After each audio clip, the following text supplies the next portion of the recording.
Now we look at the molecular species that absorb UV visible radiation. First, organic compound. Organic compound is the compound, a chemical compound whose molecule contains carbon, for example, C6H6 and C3H4.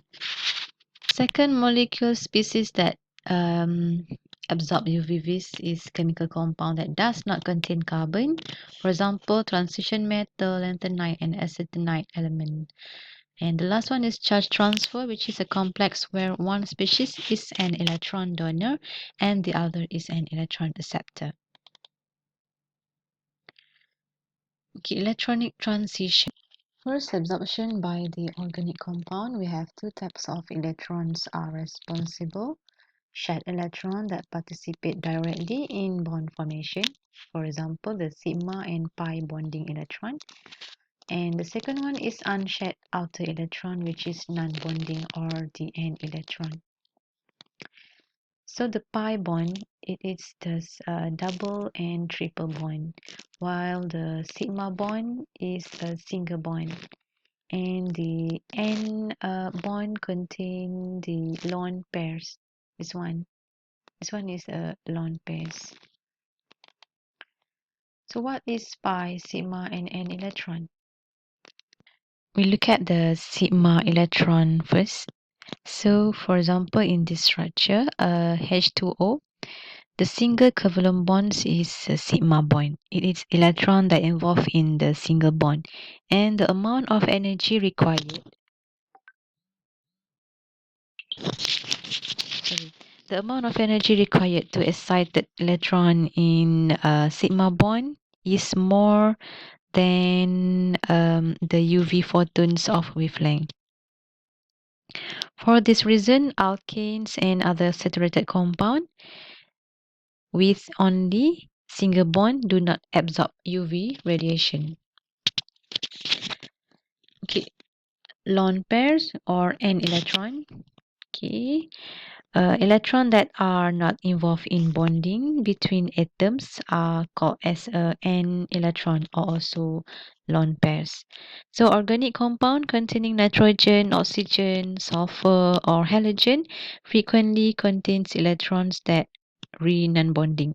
So compound that contains an electron will absorb UV radiation. And this one is a pi bond. This pi bond involve a bond that contains double and triple bond, which is unsaturated. And electron in pi bonds are excited relatively easily, so these compounds are commonly absorbed in the UV or visible region.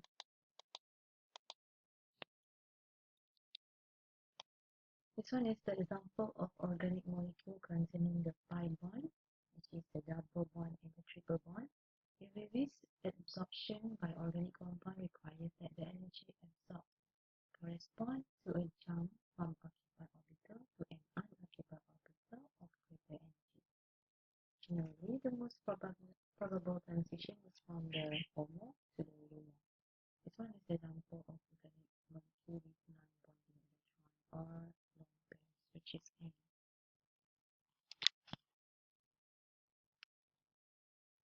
So we can determine the maximum absorption, which is the lambda max of the compound, which means that the maximum absorption or the color which absorb the light. Okay, so the maximum absorption of this compound, we can check the reading of the wavelength in the graph given by the symbol of lambda max.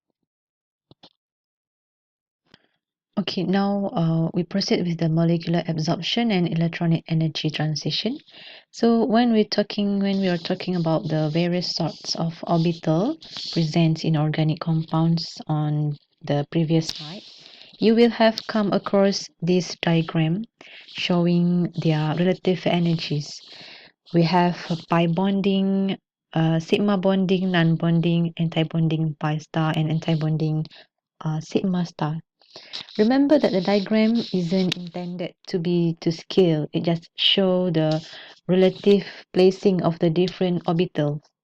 So when light passes through the compound, energy from the light is used to promote an electron from a bonding or non-bonding orbital into one of the empty anti-bonding orbital. This one with the star, we call it as the empty anti-bonding orbital. It's empty, kosong.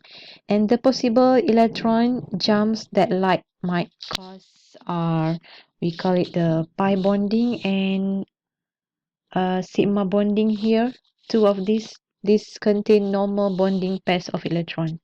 And for non-bonding, this contain lone pairs, and this one anti-bonding sigma star and sigma pi star, it is normally empty. So in each possible case, an electron is excited from a full orbital into an empty anti-bonding orbital. Means that it is excited from this orbital into ups anti-bonding orbital. You can look at the arrow here from ground state to the excited state. So each jump takes energy from the light, and a big jump, obviously we can see from bonding sigma to anti-bonding sigma star, obviously need more energy than a small one like this one. Each wavelength of light has a particular energy associated with it. If that particular amount of energy is just right for making one of these energy jumps, so the wavelength will be absorbed. So you see the wavelength of the compound means that that wavelength is absorbed by that compound. And UVVs show the wavelength at which the compound is absorbed. For example, if you use a red, what we call red laser to a gummy bear green color, so the red laser cannot absorb into the gummy bear green color. If you use the red gummy bear to the red laser, so the red laser will be absorbed by the red gummy bear. That's why the color, the laser can absorb through the gummy bear, and you can see the wavelength of that gummy bear. It is an easy example. So if that particular amount of energy is just right for making one of these energy jumps, then that wavelength will be absorbed. So its energy will have been used in promoting an electron. So we need to work out what the relationship is between the energy gap and the wavelength absorbed.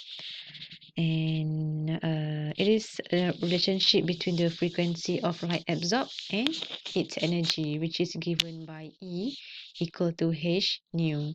E is the energy of the light, H is the Planck constant, and nu is the frequency of the light.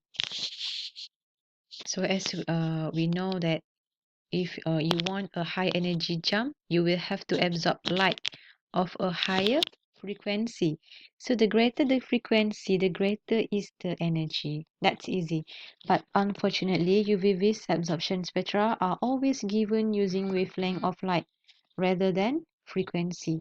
That means that you need to know the relationship between wavelength and frequency. So, like in our previous lecture, the formula of a wavelength, okay, wavelength, macam mana nak buat ni? Okay, wavelength is wavelength equal to C over nu. So C is the speed of light and nu is the frequency. So you can see that from this, that the higher the frequency is, okay, this one is frequency, Okay, this one is frequency. The higher the frequency is, the lower the wavelength. Okay, so if you have a bigger energy jump, you will absorb light with a higher frequency, which is the same as saying that you will absorb light with a lower wavelength. So you need to know the important summary. The larger the energy jump, the lower the wavelength of the light absorbed. So some jumps are more important than others for absorption spectroscopy. So you must know that the four type of electronic transition possible are pi to pi, sigma to sigma transition, n to sigma star, n to pi star, sigma to sigma star transitions. Okay, for sigma to sigma transition, this one, pi to pi, this one, n to sigma, and this one is n to pi. Now we look at the pi to pi transition first. An electron in a bonding sigma to sigma transition, sigma star transition. Okay, so sigma here contain normal bonding pairs of electron to the normal empty sigma. An electron in a bonding sigma orbital of a molecule is excited to the corresponding anti-bonding orbital by the absorption of radiation. So to induce a sigma to sigma star transition, large energy is required. For example, methane contains only single CH bond. It undergo only sigma to sigma star transition, and it gives absorption maximum at 125. So the molecule must contain either pi bonds, not pi bond, sigma bond, or single bond. Okay, sigma is a single bond. Okay, for N to sigma star transition, this type of transition occur for saturated compounds containing atom with unshared electron pairs are undergo N to sigma star transition. Example of atom with unshared electron pair are oxygen, nitrogen, sulfur, and halogen. It requires less energy than the sigma to sigma star type. Most of the absorption peaks appearing below 200 nanometer. And in the presence of polar solvent, the absorption maximum tend to shift shorter wavelength, for example, of polar solvent, water, and ethanol. And the number of organic group with N to sigma star peaks in UV region is relatively small. Now we look at the pi to pi transition. So pi to pi transition in a bonding orbital is excited to a corresponding anti-bonding pi star. Only occur for compound containing multiple bond like alkene, carbonate, nitrate, and aromatic compound. And also these electron in pi bonds are excited easily.